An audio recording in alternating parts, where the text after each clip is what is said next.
Բարև ձեզ։ Արար YouTube-յան ալիքի եթերում հայրենիք կիրակնորյա վերլուծական հաղորդաշարն է։ Ձեզ հետ եմ ես Վարդուհի Ծատուրյանը եւ իմ զրուցակիցն է այսօր Համերաշխություն կուսակցության նախագահ Սարգիս Ավետիսյանը։ Բարև ձեզ, պարոն Ավետիսյան։ Պարոն Ավետիսյան, քանի որ մենք ամփոփում ենք շաբաթվա իրողությունները, այնինչ կատարվում է քաղաքական դաշտում, կուզեմ մի փոքր անդրադարձ ունենանք մեր ներքին քաղաքական դաշտում այսօր ինչ է կատարվում։ Նախընտրական քարոզարշավ է սկսվել ժամկետից շուտ, թե ինչ է սա։ Դե բնականաբար քարոզարշավը սկսվել է վաղուց եւ հիմա շարունակվում է եւ տարբեր քաղաքական ուժեր տարբեր ձևերով պատրաստվում են եւ որոշներն ժամանակից առաջ սկսել են իրենց քարոզարշավը օրենքից դուրս, որովհետև երբ որ իշխանությունը օգտագործելով իշխանական լծակները սկսում է քարոզարշավ իրականացնել, դա որևէ տրամաբանության մեջ չի տեղավորվում։ Այլ բան է, որ ընդդիմադիր ուժերը դա կարող են անել եւ միշտ կարող են անել։ Բայց ինչ վերաբերում է իշխանական ուժերին, բնականաբար օգտագործելով իշխանական ռեսուրսները ճիշտ չի եւ իրավունք չունեն քարոզարշավը ժամանակից շուտ սկսելու, բայց դե ունենք այն ինչ ունենք եւ գնալով այս տենդենսը զարգանում է եւ քաղաքական ուժերը աստիճանաբար մտնում են բուրըն process-ի մեջ եւ շատ անգամներ արդեն տրամաբանությունից դուրս քաղաքական տրամաբանությունից դուրս գործողություններ են անցնում։ Կարելի է ասել քաղաքական դաշտում հստակ արդեն ուրվագից կա, քանի կուսակցություն է մասնակցում, թե դեռ սպասել նոր կուսակցությունները, որոնք դեռ հայտ կներկայացնեն որպես ընդդիմադիր դաշտում ներկայացվող դեմքեր։ Բնականաբար ճիշտ եք հարցը ձևակերպում, այս պայմանությամբ 2-3 քաղաքական ուժ, այսպես ասած, իրենց առաջ են գցել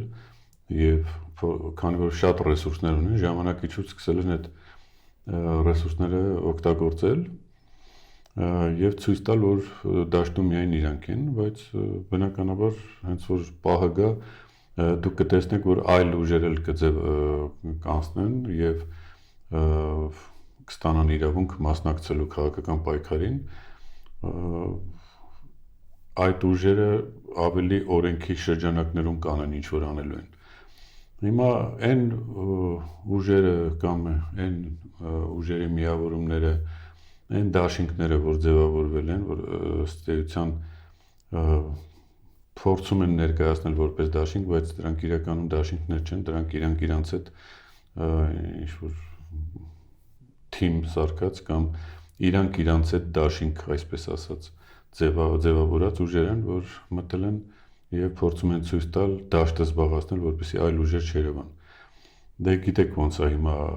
երբ որ դաշտում ժամանակից շուտ ինչ որ ուժեր են մտնում եւ սկսում են աղմկել դաշտում, տպավորություն է ստեղծում, որ այլ ուժեր չկան։ Այնինչ այդ աղմուկը շատ արագ հասկանալի է։ Թևի կողմից էլ է 3 ուժ ներկայացվում, կարծես թե ընդդիմադիր եւ ստացվում է այնպես, որ մենք Հայաստանում այլ ընդդիմադիր ուժեր չունենք, որովհետեւ նրանք չեն էլ լուսաբանվում։ Դե բնականաբար իհարկե խոսքս դրա մասին է, որ երբ որ օրինական քարոզարշավը կթույլատրվի եւ ուժերը կգրանցվեն, արդեն հստակ կերևա ովքեր են մտնում քաղաքական դաշտ ընտրական process-ով, ովքեր են ուղղակի ընտրական process-ից դուրս աջակցում այդ ուժերին եւ ովքեր ինչ ձևով են մասնակցելու։ Այս ընտրությունները մի տեսակ բան է, տարբերվում է բոլոր մնացած ընտրություններից, որովհետեւ քաղաքացիների մոտ շատ լուրջ բան է առաջացել, որ մարդիկ չգիտեն ում պետքա քվեարկեն, ոչ մի ուժ իրանց մեջ չի ներշնչում են, այսպես ասած, խնդիրը լուծելու ճանապարհը, որ գնան այդ ուժին ձայն տան։ Եվ շատերը, օրինակ իմ շրջապատում շատ մարդիկ ասում են, որ եթե հենց այս ուժերը լինեն, որոնք հիմա դաշտում են, ես չեմ գնալու ընտրության եւ մտածում են, որ ավելի լավ է չմասնակցել այս ընտրությանը, քան թե գնալ ինչ-որ մեկին ձայն տալ, որին դու չես ուզում ուղղակի։ Լավ, ինչ անել, որպեսզի բալանսավորման գա այս ամբողջ գործընթացը, որովհետև մենք տեսնում ենք, որ նախընտրական նույնիսկ փուլը, երբ որ գա, կարծես թե ուժերը անհամաչափ են լինելու եւ ֆինանսներն էլ են տարբեր, բայց օրենքը հստակ սահմանում է սահմանագիծ։ Ինչպես անել, որ ի վերջո գործի հավասարության սկզբունքը եւ բոլոր կուսակցությունները, ովքեր հայտ կներկայացնեն հավասար սկզբունքներով եւ խոսքի իրավունք ունենան եւ նաեւ կարողանան այդ նույն ռեսուրսների չափով հանդես գալ եւ ոչ թե մեկը անսահմանափակ մյուսը։ Դե բնականաբար դա այտենց պետք է լինի, դա հենց իշխանության խնդիրն է, որ իշխանությունը ինքը պետք է կարողանա այն իրավիճակը ստեղծի քաղաքական դաշտում, որտեղ չստացվի, որ ով ռեսուրս, ֆինանսական ռեսուրս շատ ունի, բայց խելք չունի, դաշտում ավելի մեծ տեղ գրավի, քան թե նրանք, ովքեր ասենք այդքան ֆինանսական ռեսուրս չունեն, բայց խելացի են, որը պիտանի է լինելու երկրի համար, ժողովրդի համար։ Հենց օրենքը դա է ասում, որ օրենքը հավասար լինի բոլորի համար։ Դե հիմա իշխանությունը պետք է դրանով զբաղվի եւ թույլ չտա այն մարդկանց, ովքեր անսահմանափակ ֆինանսներ են ծախսելու եւ խառնելու են քաղաքական դաշտը իրար, դրա համար պատասխանատվությունը լիարժեք ընկածա իշխանության վրա եւ իշխանությունը պետք է այդ պատասխանատվությունը կրի, ապահովի այն նորմալ հավասար դաշտը բոլոր քաղաքական ուժերի համար, ովքեր կգրանցվեն արդեն եւ իրավունք կստանան մասնակցելու, նրանց համար պետք է հավասար դաշտ ստեղծվի եւ ժողովուրդը ինքը պետք է որոշի այս ուժերից ում ձայն տա, ոչ թե ով հարուստ է նրան ձայն տա, ով ավելի խելացի, ով ավելի ճիշտ, ով ավելի հոգեհարազատ ծրագիր է ներկայացնում եւ գաղափարախոսություն է ներկայացնում, գնան մարդիկ դրան ձայն տան։ Որովհետեւ մենք հիմա մի դիտարկում ունենք, տեսեք, երկրորդ նախագահն է իր խոսույթով հանդես գալիս եւ իր փորձն է այստեղ մեջտեղ բերում, ասում է, որ փորձառու ենք։ Ես մի փոքր ուզում եմ հպանցի կարականցնել, ներկայիս իշխանությունը պատերազմ թե խաղաղություն եւ ուժեղ Հայաստան կուսակցությունն էլ իր տնտեսական ծրագրով է փորձում առաջ գնալ։ Ի վերջո կարելի է այս ամեն ինչը բերել մեկտեղ եւ մեկ հզոր բան դարձնել եւ իրոք ծառայեցնել հայրենիքին, բայց մենք տեսնում ենք, որ ամեն մեկը իր ուղղությամբ է գնում։ Հա, ճիշտ եք ասում, այդ ամեն ինչը մեկտեղ պետք է լինի եւ ուժեղ տնտեսությունը եւ խաղաղությունը եւ միասնությունը այդ բոլորը միտեղ պետք է լինի, հենց մեր կուսակցության ասածը դա է, որ պետք է համերաշխությունը լինի ամենագլխավոր գաղափարը, որի տակ կարելի է հավաքել մնացած ամեն ինչը, առանց համերաշխություն չի կարա լինի, ոչ ուժեղ Հայաստան, ոչ միասնական Հայաստան, ոչ էլ առաջ Հայաստան եւ այլն։ Ինչ է անում այսօր համերաշխությունը։ Համերաշխությունը զբաղված է հենց այդ խնդիրները լուծելով եւ վերջերս կայացավ մեր կուսակցության վարչության նիստը,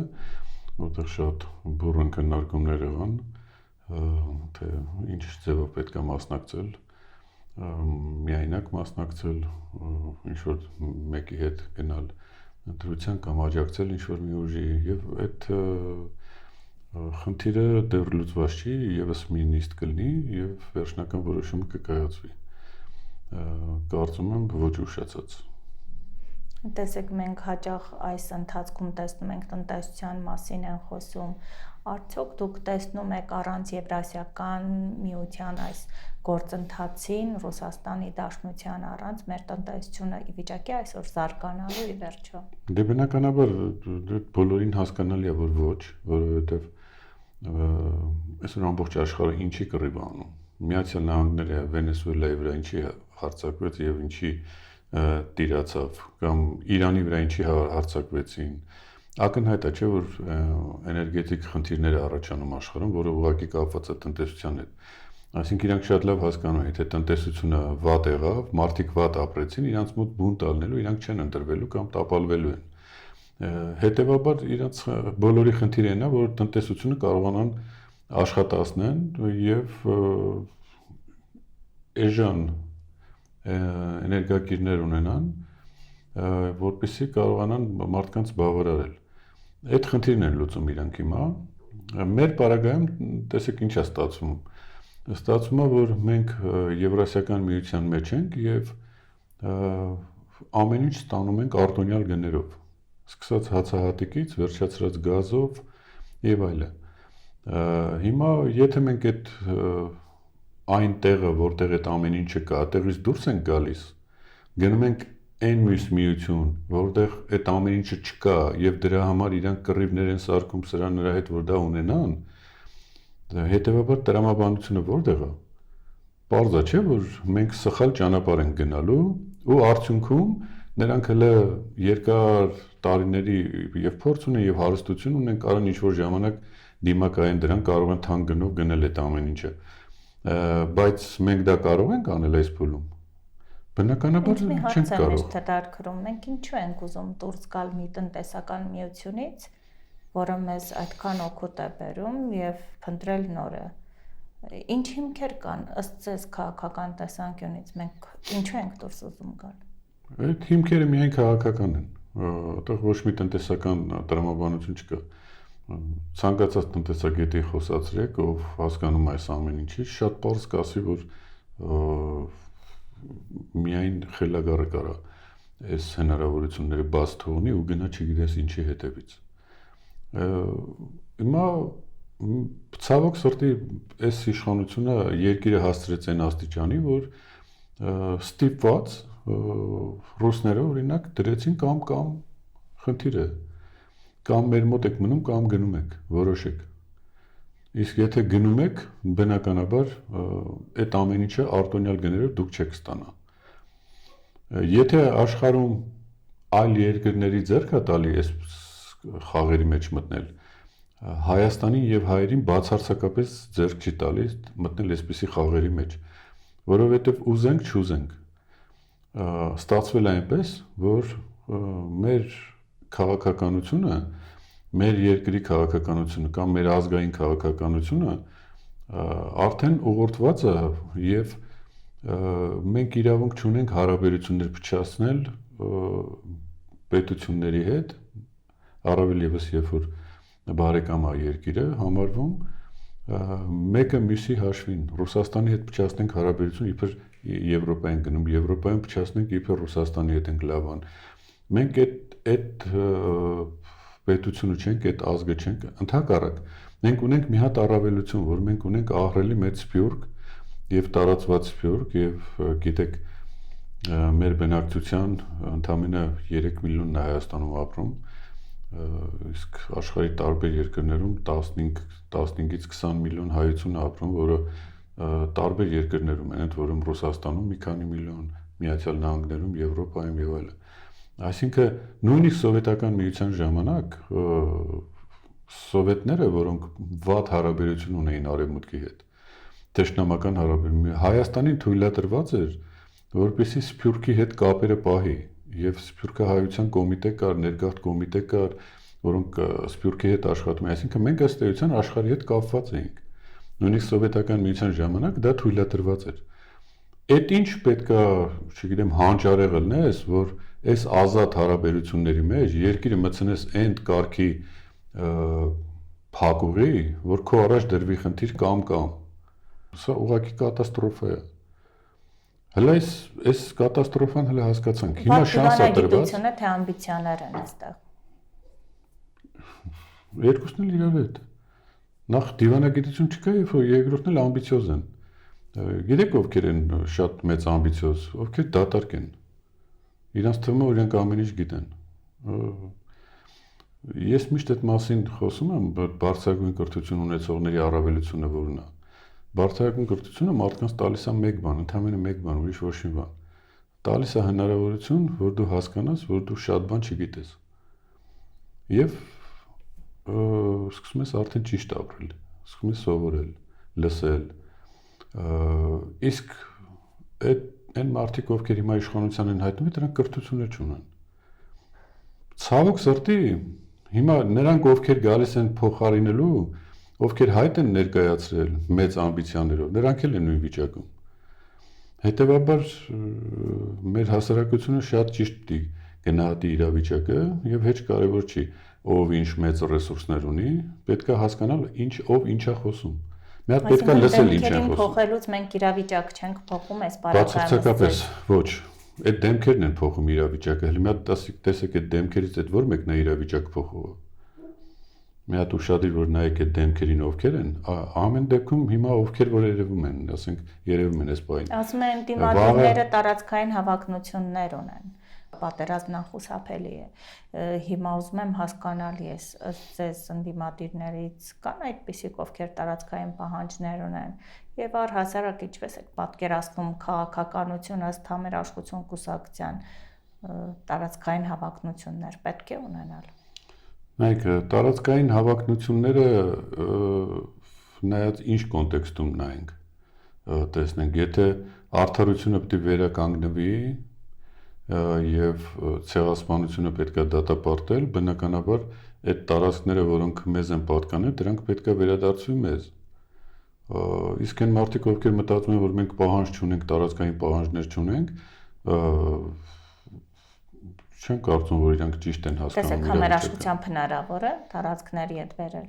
Խելացի լինելով ամեն ինչ հնարավոր է։ Համերաշխությունը բնականաբար շատ կարևոր է։ Եթե համերաշխություն չեղավ, ոչինչ չես կարող անել։ Համերաշխության պայմաններում միայն կարող է լինի դա,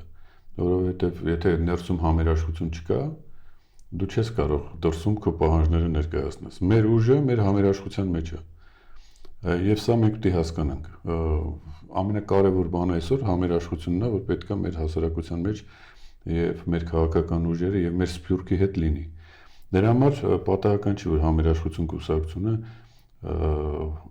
այս գաղափարախոսությունը կրում է եւ փորձում է սա ներդնել մեր հասարակության մեջ, պատահական չի, որ լարմասի գաղափարախոսությունը մտել է, որ սփյուռքի հետ հարաբերությունները այս ճանապարհով գնան եւ Հայաստանը իրապես դարձնենք աշխարհում դրական բևեռ։ Կարելի է լավ գաղափարներով էլ եւ դրական ծրագրերով էլ ինչ որ խնդիրներ լուծել։ Եթե խելացի լինես, խելացի քաղաքական գործիչի նայ, ով կարողանում է առանց որևէ պատերազմական գործողության խնդիրը լուծել։ Եվ այդպիսի գործիչներ միշտ եղել են պատմության մեջ, որ կարողացել են դա լուծել։ Հիմա մենք էլ պետք է հասկանանք, մենք մի քիչ երկար որ մտածենք, կտեսնենք, որ Արցախի մասին չխոսելը, ցեղասպանության մասին չխոսելը, դա որևէ նշանակություն չունի։ Եթե թուրքերը որոշեն, որ պետք է հարձակվեն, իրանք դա հարձակվել են, չեն նայելու, մենք դրա մասին մտածում ենք, թե չենք մտածում։ Կարևորը իրանք մտածում են, որ պետք է այդ խնդիրը լուծեն իրանց օգտին։ Դե իրենք Արևմտյան Ադրբեջան արդեն այդ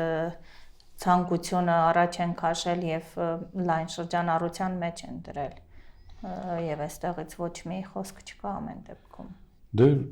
հենց այդ է իմ ասածը, որ ցավոք սրտի նրանք Արևմտյան Ադրբեջանի կեղծ շինցու գաղափարն են դնում, մենք իրական Արևմտյան Հայաստանի գաղափարի մասին չենք խոսում։ Մենք իրական Արցախը կա, մենք Արցախի թեման չենք խոսում։ Եվ այս տեսակ շատ բաներ։ Ինչու ենք մենք մեր պատմությունը լրացնում այս դեպքում։ Որովհետև այսօրվա իշխանությունները տանում են այն քաղաքական գիծը, որ իբր խաղաղություն են ապահովում, բայց դա խաղաղություն չի, դա ուղղակի երկիրը Ադրբեջանին ու Թուրքիայի մեջ կիսելն է։ Այս տրամաբանությամբ են տանում եւ սա ակնհայտ երևում է, չի կարող ուրիշ ձև լինի։ Տեսեք, այստեղ ոչ ոք ոչինչ չի կարող անել։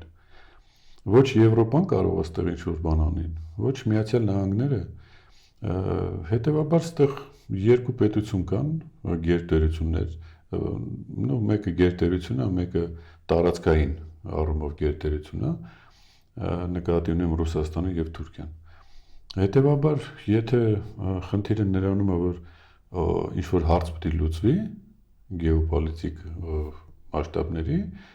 կամ պետք է թուրքերը ձեռք ցնես երկիրը, կամ ռուսները պետք է թույլ չտան դա։ Ուրիշ ձև չկա, այստեղ Եվրոպան չի կարող մտնի, այստեղ Եվրոպան ոչ մի ձևով չի կարող մտնել։ Ստացվում է մենք կախյալ վիճակում ենք։ Աշխարհում բոլոր այն երկրները, ովքեր ունեն 100 միլիոնից պակաս բնակչություն, բոլորը կախված են իրարից։ անկախ բացարձակ անկախ պետություն գոյություն չունի։ Նայած այդ կախվածությունը ինչ չափերի մեջ է եւ հավասարակշռել է պետք է այդ կախվածությունը։ Հետևաբար այդ ռեսուրսները, որ մենք ունենք, պետք է այդ ռեսուրսները օգտագործենք մենք։ Մենք հիմա սփյուռքը չենք օգտագործում, բացարձակ սփյուռքի հետ կապ չկա։ Եվ այդ ունեցած ռեսուրսը աշխարհում, որ սփյուռքի միջոցով մենք կարող ենք ունենալ, դա մեր առավելությունն է։ Մենք դա չենք օգտագործում։ Մենք թողել ենք այս 3 միլիոնից 3 միլիոն ինչ է դուք պատկերացնում։ Ինչու չենք օգտագործում։ Չէ՞ որ նշեցիք քիչ առաջ, որ մենք խելացի ենք։ Ինչու ի վերջո մեր խելացիությունը մեզ որտեղ է տանում, սփյուռքի կապերը չենք օգտագործում, միասնական մեկ հարթակով չենք ուզում հանդես գալ, որպեսզի դրական ելք ունենանք ընտրություններում, մեր խելքը որտեղ է երևում։ Ես մի փոքրիկ ուղղում անեմ, որ մեր խելացիությունը քաղաքականության մեջ դեռևս չի երևում։ Մենք խելացի ենք, մենք հարուստ ենք մշակութային կյանքում, մենք կարող ենք տնտեսությունը զարգացնել եւ այլն, արվեստը եւ բայց ոչ քաղաքականությունը։ Քաղաքականության հարցում մենք շատ քիչ ռեսուրս ունենք։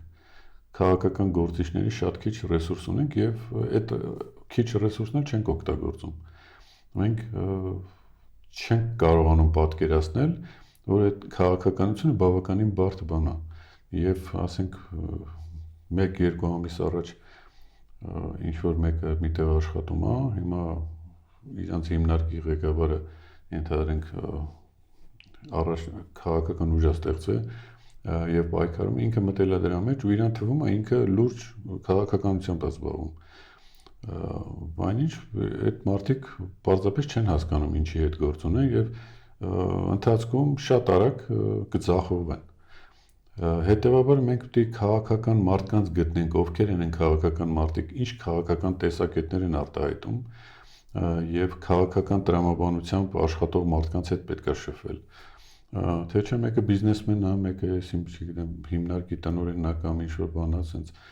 մտել են քաղաքականության մեջ։ Պարզապես ես ուզում եմ մեր ուշադրությունը դարձնենք մենք այնպիսի քաղաքական լուրջ իրավիճակում ենք հիմա, որ ձախողելու իրավունք չունենք։ Այսինքն սխալվելու այլևս իրավունք չունենք։ Հիմա այդքան քաղաքական գործիչներ այդքան հասունություն կարողանում են ցուցաբերել, որպեսզի հասկանան, որ հանրային շահն է արդեն կարևոր, իրենց մասնավոր շահերն ու ամբիցիաները մի կողմ դնեն, դրա ժամանակը չէ։ Դե գիտեք, երբ որ քաղաքականությունից հասկանում են, որ մի քանի քայլ հաշվում են քաղաքականության մեջ, իրանք հասկանում են ինչ պետք է անեն, ինչը չպետք է անեն, ինչ պետք է խոսան եւ ինչ ոնց պետք է դա անեն։ Հիմա ես մի հատ հասարակ օրինակ բերեմ։ Բոլոր քաղաքական ուժերը խոսում են կոնսոլիդացիայի մասին։ Բոլորը։ Նույնիսկ այդ թվացial խոշոր խմբավորումները խոսում են կոնսոլիդացիայի մասին։ Ինչ է նշանակում կոնսոլիդացիա։ Որ ուժերի հետ է կոնսոլիդացվել, որ ուժերին է հավաքել ձեր կողքը քաղաքական։ Դուք գտել եք ինչ-որ մի հատ անհայտ 1-2 ուժ ու դուք միացել եք, իբր դաշինք եք սարքում։ Դա պարզը դա խապկանք է, դա չէ, դա ոչ մի բան է։ Այսինքն հասարակությունը տեսնում է, չէ՞ որ դա ոչինչ է։ Այսինքն դուք եք, դուք չեք ստեղծել այն դաշինքը, այն կոնսոլիդացիան, որը ժողովրդի մեջ կառաջացնի այդ ողջավորությունը ու կտեսնի, որ եթե բոլորը հավաքվում են այս մի բանի շուրջ, ուրեմն դա խելացի է եւ բոլոր այդ ուժերը միասնական եւ այդ ուժերի հետևում կանգնած հասարակությունը կգա քվեարկի այդ մարդկանց օգնի եւ իրական հաղթանակ կունենաս։ Կոնսոլիդացիան պետք է անել դրսում, ոչ թե ազգային ժողովում։ Այդ որ հիմա տենց խոսում են, որ կգնանք ազգային ժողով, այնտեղ բանը կանենք, այդ կոալիցիա կկազմենք, բան եւ այլն։ Դա ուղղակի լուրջ չեմ համարում, որտեղ լուրջ քաղաքական գործիչը այդպիսի բան չպետք է ասի։ Այդ ամեն ինչը պետք է դրսում անեք, որ իրական համերաշխություն ստանաք, իրական կոնսոլիդացիա ստանաք, որովհետև անկախ են ուժերը եւ կարան այդ դրսում դա անեն։ Իսկ այն ուժերը, որոնք հայտնվեցին խորհրդարանում, Այնտեղ ստիպված պիտի կոալիցիա անեն, եթե չեն բավարարում, ասենք 50+ չի, որ ինքը ձևավորի կառավարությունը, ստիպված պիտի կոալիցիա անեք։ Այդ կոալիցիա անելը կոչվում է ճգնաժամային կառավարություն, որովհետև դուք ստիպված դա պիտի անեք, որ կարողանաք կառավարություն ձևավորեք։ Եթե չանեք, չեք ձևավորի, ստիպված պետք է չեղարկել գնալ նոր ընտրությունների։ Հետևաբար դա դրսում պետք է անել, մենք դրա ձևը ասել ենք ոնց պետք է անել։ Հիմա կամած ինչ որ տենց հայտնվում են ծիլերը, որոնք փորձում են հասկանալ, փորձում են մեր մտքերը կրկնել տարբեր առիթներով, մենք միայն ուրախ ենք դրա համար։ Ուշ չէ արդյոք, թե դեռ ժամանակ կա միավորվելու։ Իհարկե կա ժամանակ, քիչ է ժամանակը, բայց դեռ կա հնարավորություն կա, բայց ես կարծում եմ, որ այդ առումով կոնսոլիդացիան չի ստացվի եւ մարդիկ ստիպված պիտի լինեն ընտրել այդ ուժերից որևէ մեկին։ Իսկ այդ ժամանակ պետք է մարդիկ շատ լուրջ նայեն, այս ուժը ինչ է խոսում, ինչ է ասում։ Ես ընդհանրապես կոչ կանեմ մեր բոլոր ընտրողներին հարցեր տալ քաղաքական ուժերին։ Մի հատ հարցրեք այդ հարցերի շուրջ ինչ կարծիք ունեն այս մարդիկ։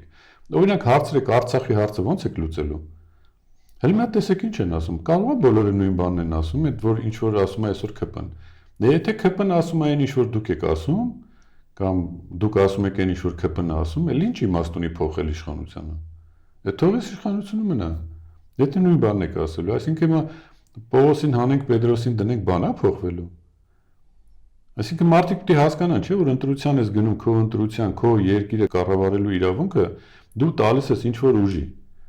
Հիմա այդ ուժը գնալու է, վերցնում է քո կառավարման իրավունքը, գնում է ինչ որ բան փոխելու։ Դու ինքդ մի հատ մտածի, եթե դու տալիս ես այդ իրավունքը իրան, որովհետև դժգոհ ես իշխանությունից։ Եվ ինքը գնալու է անդեր նույն բանը անի, ընդ որում ավելի վատ որակով։ Արժի իրան տալ այդ բանը, թե չէ։ Պետք է մի հատ մտածել, ամեն քաղաքացի պետք է մտածի դրա մասին,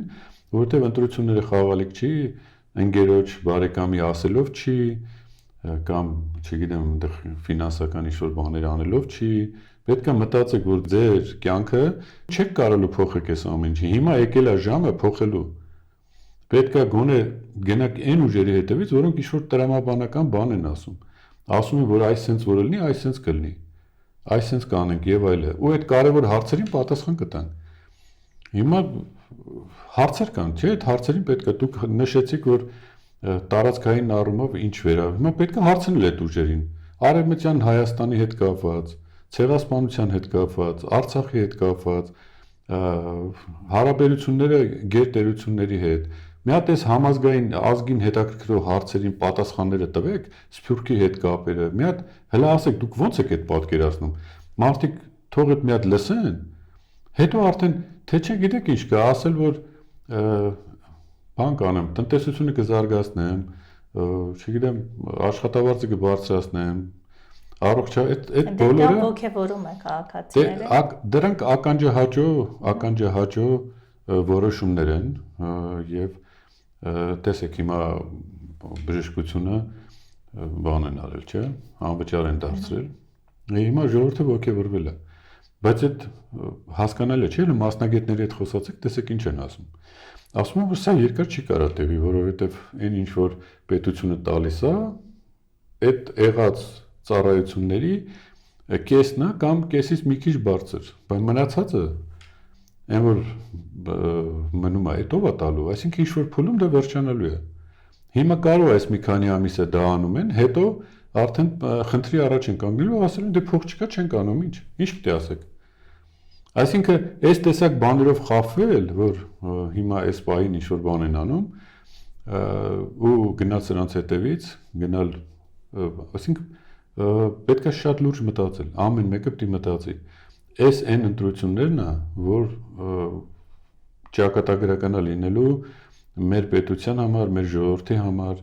հետևաբար այդտեղ պետք չի մտածել, ով փող ունի, ինի խելոք է, տենց չի։ Սովորաբար տենց չի լինում։ Այսինքն մի հատ լավ հասկացեք էլի, այդ մեր ասած տարբերակը ցավոք սրտի չի ընկալվում այս քաղաքական ուժերի կողմից, որտեղ մենք փորձում ենք այդ ամեն ինչը միտեղ բերել ու ծառայեցնել մի նպատակի, նայա որ պետքա փրկել երկիրը այս վիճակից, ճանապարհ ցույց տալ ու գնալ։ Հիմա չեն ուզում գնան այդ ուղղությամբ, հիմա չեն ուզում, բայց արդեն պետք է որոշել ում հետ ինչ անել։ Նորից եմ ասում, հեչ կարևոր չի, որ մեծ ռեսուրս ունի, դա ոչ մի երաշխիք չի։ Պետք է լսեք ինչ են իրանք խոսում, ինչ են ասում, եւ հետո դրանից հետո արդեն նոր որոշում կայացնել գնալ քվեարկության։ Սա է խնդիրը։ Բարի պարոն Ավետիսյան, մենք հետևենք հաջորդ շաբաթվա զարգացումներին եւ միասին նորից կվերադառնանք ու կքննարկենք։ Իսկ դուք հարգելի հետևորդներ, հետևեք նաև Համերաշխություն կուսակցության նախագահի խոսքին, այո, պետք է հետևել մարդկանց խոսքերին եւ գործերին, կարևորագույն հարցերի պատասխաններին, որոնք ցավոք սրտի այսօր բաց են։ Մնացեք խաղաղությամբ, Աստված ձեզ պահապան։